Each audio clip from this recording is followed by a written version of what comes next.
हाल वाला हम chapter number 7 के बारे में बात करते हैं, उसके ऑब्जेक्टिव क्वेश्चन के बारे में। आइए पढ़ते हैं, एक एक करके हम देखते हैं। चलिए। ओके सर, बताइए।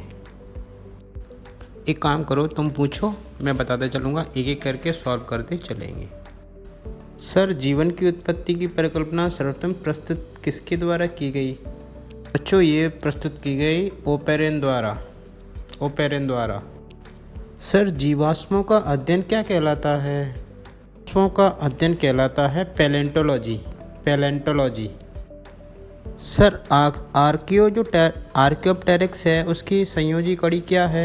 वह किस किस को जोड़ती है? आर्कियोप्टेरिक्स जो जोड़ती है वह जोड़ती है सरीसृप और पक्षियों को। सर, किस मानव की जो मस्तिष्क क्षमता है आधुनिक मानव के बराबर थी? निएंडरथल मानव की जो क्रेडियल कैपेसिटी यानी जो मस्तिष्क क्षमता थी वो आधुनिक मानव के बराबर थी, लगभग 1400 सीसी के बराबर।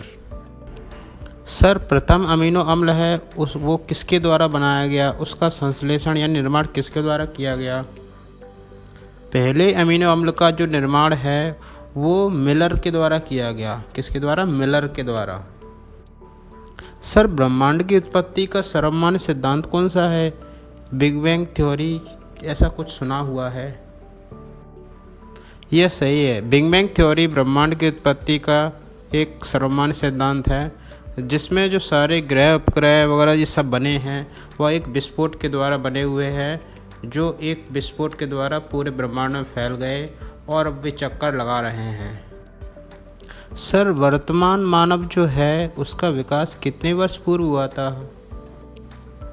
वर्तमान मानव का जो विकास है आज से 10,000 वर्ष पूर्व हुआ था। उससे पहले का जो मानव था वो ज्ञानी मानव नहीं कहा जा सकता है। सर, पौधों और जंतुओं के बीच की कड़ी कौन सी है? पौधों और जंतुओं को जोड़ता कौन है?